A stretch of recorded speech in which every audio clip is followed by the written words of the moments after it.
राधे राधे प्यारे भक्तों, जय श्री हरि, जय माँ लक्ष्मी। ओम नमः शिवाय। आप सभी को वैरोठनी एकादशी की हार्दिक शुभकामनाएं हैं।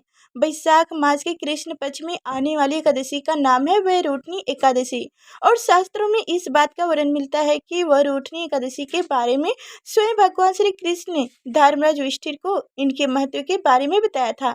कहा जाता है कि इस व्रत को जो भी सच्चे मन से करता है उसे मृत्यु के बाद अंत में वैकुंठ धाम की प्राप्ति होती है। व्यक्ति को सुख सौभाग्य की प्राप्ति होती है। जाने अनजाने में किए गए सभी पापों से मुक्ति मिलती है। मन को भी शांति और सुकून मिलता है। इस दिन भगवान विष्णु जी को तुलसी मिश्री जल अर्पित करने से घर में लक्ष्मी जी का आगमन होता है और भगवान विष्णु जी की कृपा भी प्राप्त होता है। आज के इस वीडियो में आप जानेंगे वैरोठनी एकादशी की पूजा विधि और साथ ही आप सुनेंगे वैरोठनी एकादशी की कथा।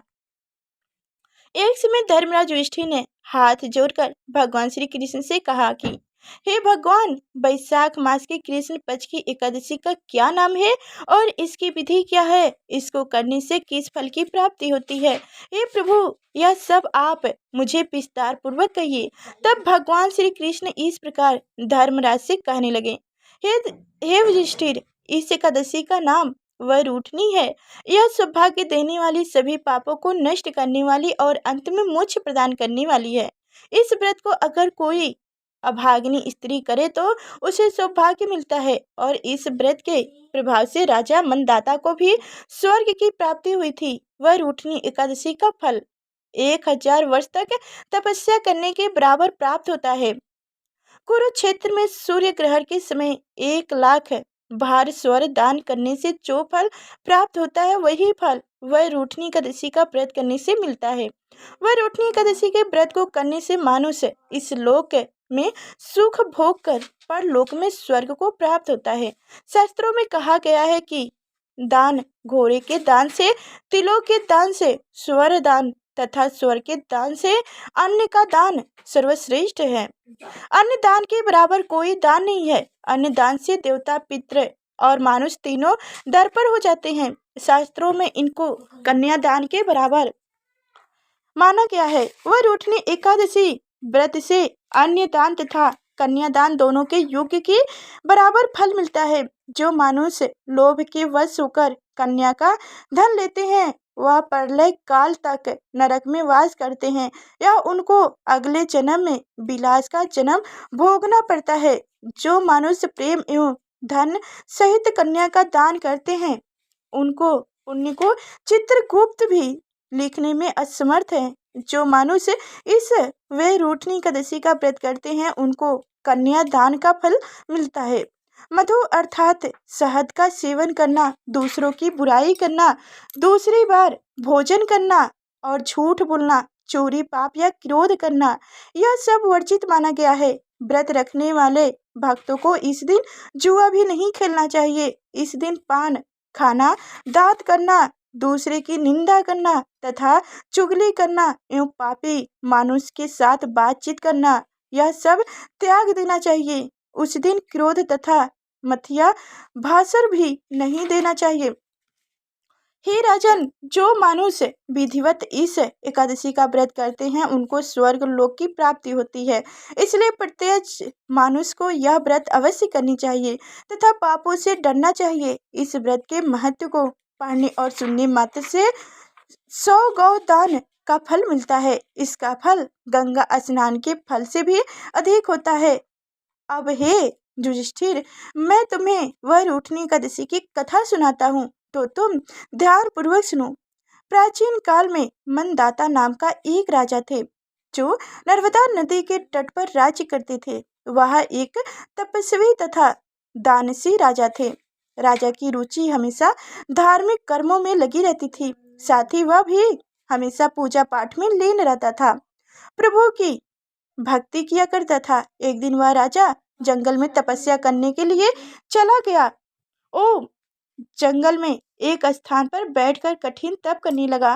तभी अचानक वहां एक जंगली भालू आया और वह राजा मनदाता को पैर के चबाने लगा। लेकिन राजा को बिल्कुल भी भय नहीं हुआ और वह अविरल अपनी तपस्या में लीन रहा। अब भालू राजा को घसीटने लगा और जंगल के अंदर लेकर चला गया। भालू के इस व्यवहार से राजा बहुत डर गया था। उसने मन ही मन भगवान श्री हरि विष्णु से रक्षा करने की प्रार्थना की। अपनी भक्त की पुकार सुनकर भगवान श्री हरि विष्णु तुरंत वहां प्रकट हुए और उस भालू को मारकर राजा के प्राण बचाए। भालू ने तब तक राजा का एक पैर बुरी तरह से चबाकर खा लिया था, जिस कारण राजा को बहुत दर्द हो रहा था। अपने भक्त को दुखी देखकर भगवान विष्णु ने उससे कहा, हे राजा, तुम दुखी मत हो, इसका एक उपाय है। तुम मथुरा जाओ और वहां आने वाली वरुणा एकादशी का व्रत रखकर मेरे 12 अवतार मूर्ति का आराधना और तपस्या करो। इस व्रत के प्रभाव से तुम फिर से पहले जैसे सुंदर और अग्न सुंदर अंगों वाले हो जाओगे। तुम्हारे पूर्व जन्म के पाप कर्म के कारण ही इस भालू ने तुम्हारा पैर खा लिया है। भगवान श्री हरि की ऐसे बातें सुनकर राजा ने हाथ जोड़कर भगवान को प्रणाम किया और फिर मथुरा जाकर श्रद्धा पूर्वक वरुणा एकादशी का व्रत सच्ची श्रद्धा और निष्ठा के साथ किया। वहां पर उसने 12 अवतार मूर्ति की विधि विधान से पूजा की और फलाहार कर व्रत किया। वरुणा एकादशी व्रत के प्रभाव से राजा फिर से सुंदर और संपूर्ण अंगों वाला हो गया। मृत्यु के बाद उसे स्वर्ग की प्राप्ति हुई। इस प्रकार जिस तरह से वरुणा एकादशी व्रत के प्रभाव से राजा मनदाता को कष्टों से मुक्ति मिली, इसी प्रकार से यह व्रत भी अपने भक्तों को हर प्रकार के कष्टों से मुक्ति दिलाने वाला और मोक्ष प्रदान करने वाला है।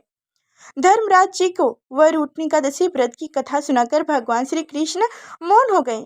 इस प्रकार कथा का सार यह है कि सौभाग्य का आधार संयम है। हर प्रकार संयम रखने से मनुष्य के सुख और सौभाग्य में वृद्धि होती है। अगर प्राणी में संयम नहीं है तो उनके द्वारा किए गए सब त्याग और भक्ति पूजा आदि सब कुछ व्यर्थ हो जाते हैं। तो आइए अब जानते हैं एकादशी व्रत के बारे में। साल 2024 में वरुणा एकादशी का व्रत रखा जाएगा 4 मई यानी कि शनिवार को। एकादशी तिथि प्रारंभ होगी 3 मई शनिवार को रात्र 11:02 पर और एकादशी तिथि की समाप्ति होगी 4 मई दिन शनिवार को रात्र 8:38 पर। ऐसे में सूर्योदय कालीन तिथि में शनिवार के दिन यानी 4 मई 2024 को हमें एकादशी की तिथि प्राप्त हो रही है, इसलिए 4 मई को ही एकादशी का व्रत रखा जाएगा। जो भी भक्त एकादशी का व्रत करते हैं वो 3 मई को दशमी तिथि के नियमों का पालन करेंगे, यानी कि दशमी तिथि के दिन आपको सात्विक भोजन लेना है, लहसुन प्याज मांस मदिरा का सेवन नहीं करना है और रात्रि में भूमि पर शयन करना चाहिए। सूर्योदय के बाद अन्न और नमक का सेवन नहीं करना चाहिए।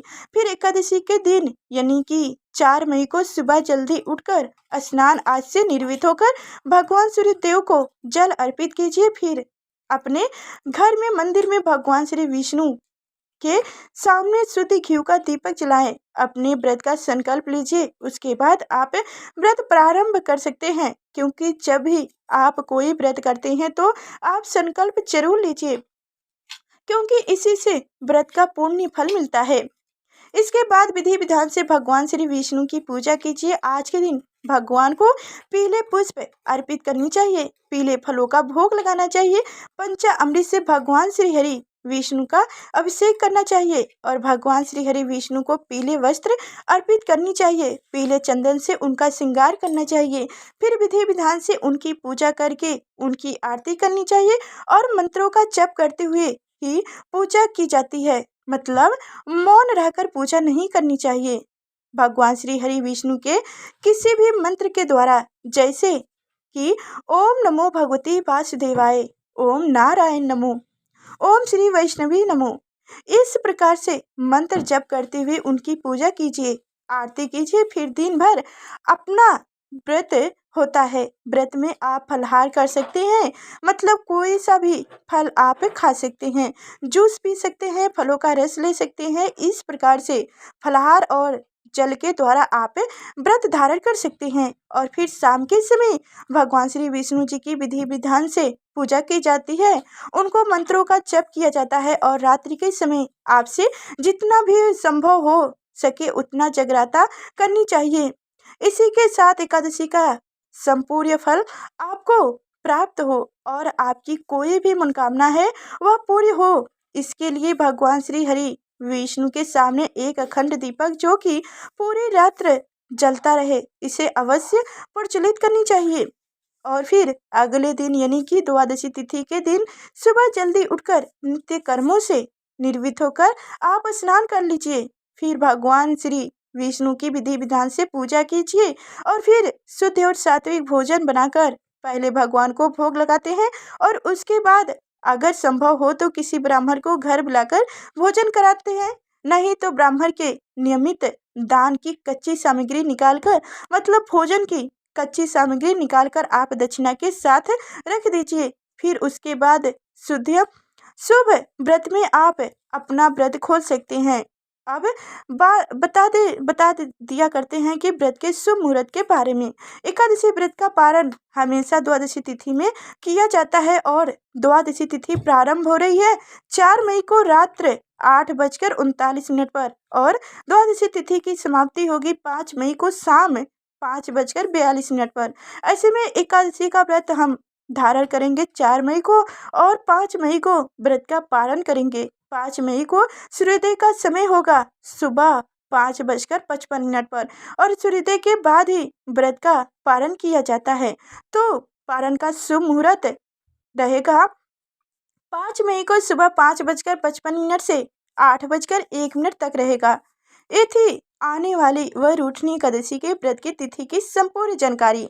आपको यह वीडियो अगर अच्छी लगी हो तो वीडियो को लाइक शेयर कमेंट जरूर कीजिए और अगर आपने हमारे चैनल को अभी तक सब्सक्राइब नहीं किए तो चैनल को सब्सक्राइब करके बेल आइकन की घंटी प्रेस कर दीजिएगा ताकि आगे जो भी व्रत की कथा व्रत की विधि के बारे में लेकर आऊँ जानकारी तो सबसे पहले आप तक नोटिफिकेशन पहुँचे, जो मेरी जानकारी मेरी कथा सबसे पहले आप जान सकें। तो फिर चलते हैं अगले नेक्स्ट वीडियो मिलेंगे, तब तक के लिए धन्यवाद।